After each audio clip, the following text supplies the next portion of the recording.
साड़ी ओढ़कर हूँ कि तमिल आशा से हुई 7-8 बजे की बात थी। मैं ड्यूटी पे चल गई थी। उसके बाद में 10-11 बजे एडीएम आया था। एडीएम आया तो बोले यहाँ पर सरकारी मुलाजिम कौन कौन है। मैंने बोले सर मैं हूँ एक चित्रामीना, एक ओम प्रकाश जांगीड़े, ओम प्रकाश जांगीड़े। तो बोले तुम वोट क्यों नहीं कर रही? उनके सर हमारे गांव के लोगों को, सब लोगों को ये है कि देवली खंड से उनियारा खंड में जोड़ा जाए वापस। देवली यहाँ से 85 किलोमीटर पड़ती है और उनियारा हमारा 15 किलोमीटर पड़ता है। यही मांग थी हमने। मैंने कलेक्टर को बोली भी थी, सर ये आम जनता है, कोई तुमसे धन दौलत को तुम पे पैसे नहीं, हमारे पार्टी की हम 500 रुपए का तेल भरा के देवली जा सके, ऐसी बोली थी। क्यों क्या कहता है मेरे से? बोले तू मैंने सरकारी मुलाजिम हो, सरकार का खाती हो, सरकार की नौकरी करती हो, वोट नहीं करेंगे तो आपको सस्पेंड किया जाएगा। तो सर मैं बोली उनको मेरे पास कुछ भी नहीं है, मैं वोट नहीं करूंगी। बोले करना पड़ेगा आपको, नहीं तो तुमको हटाया जाएगा। सर अब मेरे को, मैं अकेले कोई कमाने वाला नहीं है मेरा, इसी वजह से मैं बोली सर उनको मेरे पास वोटर आईडी कुछ भी नहीं, मैं वोटर आईडी लेके आती हूँ। सर बोले बिना वोटर आईडी का वोट डलेगा। मेरा हाथ पकड़ के उन्होंने मेरे को बीच में ले गया। तो टीचर भी बोला उनको, सर तुम आम आदमी हो, आम आदमी हो तो तुम इनके बिना वोटर आईडी के वोट नहीं डलेगा।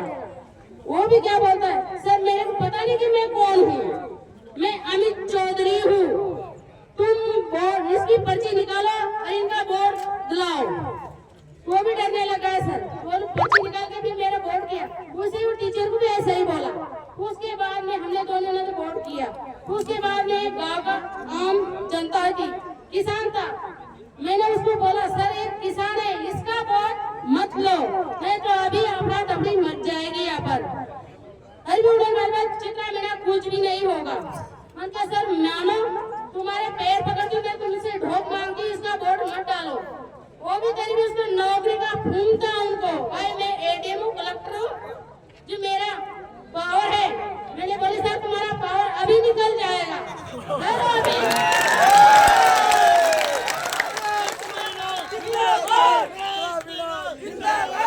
अभी मैंने उसे ये कहा सर उनकी इसका वोट अक्सर लेते हैं, गाँव के लोगों को ध्यान पड़ गया।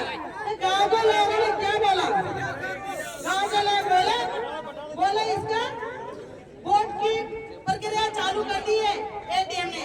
उससे में नरेश भाई आए, नरेश भाई ने बीच में जाके देखा 3 वोट डल गए थे सर। जब 3 वोट डलते बीच में से बाहर निकल के आए, वो लपड़ पड़ गई। मैंने बोला उसको, अरे एडीएम आप पड़ी को थप्पड़।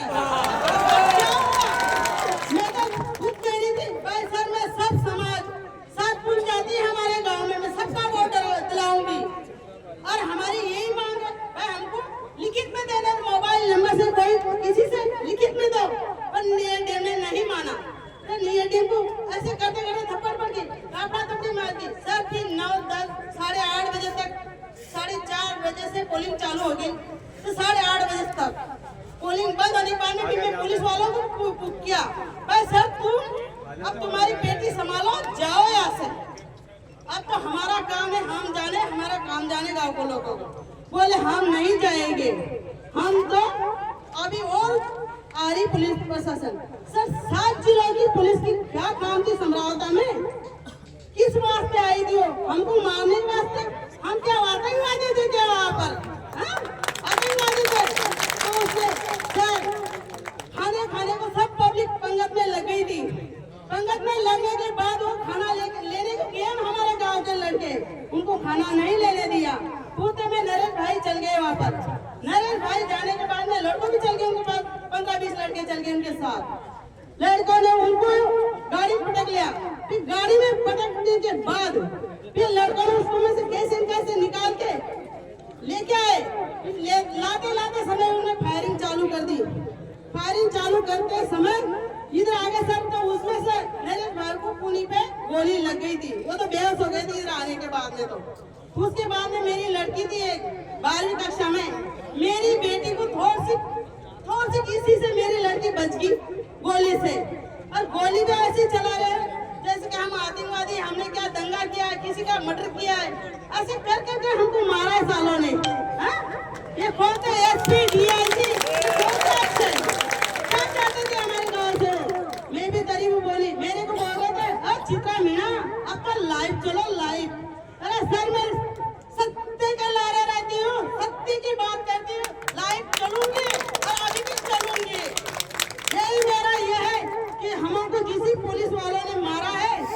छोटे छोटे बच्चों को ना आग जलीनी कर दिया, किसी के पैर जल गए, किसी के हाथ टूट गए, घरों में से लेडीजों को।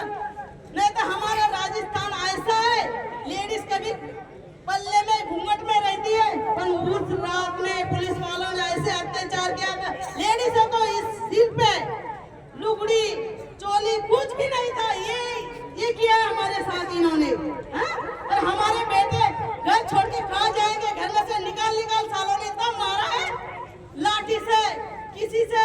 और मैंने बोला सर ये अभी जयपुर से आया लड़का, इसको मत पकड़ो, ये अभी उसकी बुआ जी का ऑपरेशन करके आए। सर भी नहीं माने सर, उन्होंने माने नहीं। और फिर मेरे पास आज मेरे को 4 डंडे दे, एक सिर में दे, हाथ में दे, मोर पे दे। फिर मेरी लड़की थी 10 साल की, मेरी लड़की को एक डंडा पड़ने के बाद मेरी लड़की पुलिस वालों का पैर पकड़ ली और कहती है सर मेरी मम्मी को मत मारो, मेरी मम्मी ने क्या किया है तुम्हारा। तभी भी पुलिस वाले नहीं माने।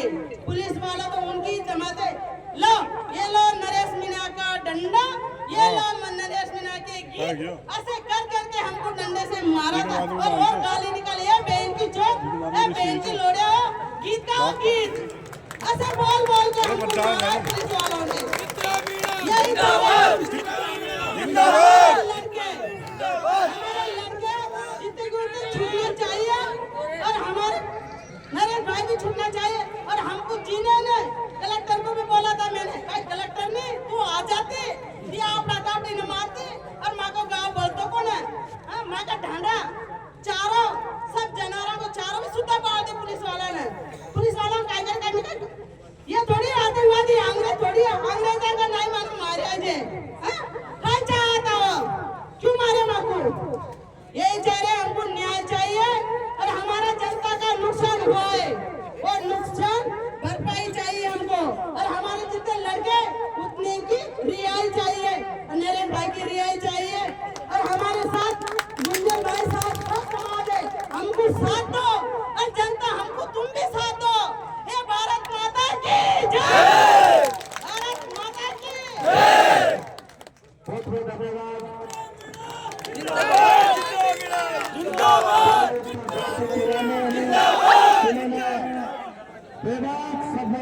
इस मंच के माध्यम से संग्राम का गाँव पे जो अन्याय अत्याचार हुआ उसको अपनी जुबानी से आप लोगों को सुनाया है।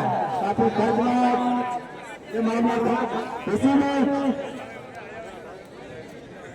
के तरफ से, चाहे पुलिस की तरफ से, चाहे डीएम की तरफ से, चाहे एसडीएम की तरफ से, किसने कहां क्या गलती की है। कानूनी प्रक्रिया है चुनाव की, उसमें मुझे जो लगा वो ये कि जो बहन ने चित्रा मीना ने यहाँ बताया था, वो अगर वहां इस तरह जबरदस्ती वोट डलवाने के लिए एसडीएम साहब की तरफ से जो कार्यवाही हुई वो अगर नहीं होती तो शायद नरेश जी को गुस्सा नहीं आता और वो थप्पड़ शायद नहीं पड़ता।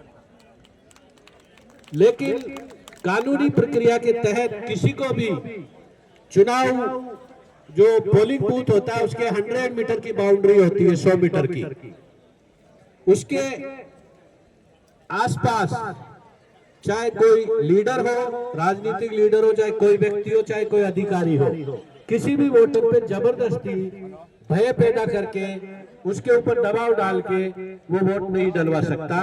ये चुनाव की जो नियम है 1951 के जनप्रतिनिधि नियम की एक धारा है जो बहुत ही सख्त है और उसमें 123 नंबर 123 है धारा, उसमें तमाम जो चुनाव संबंधी जो अपराध है वो उसमें लिखे गए।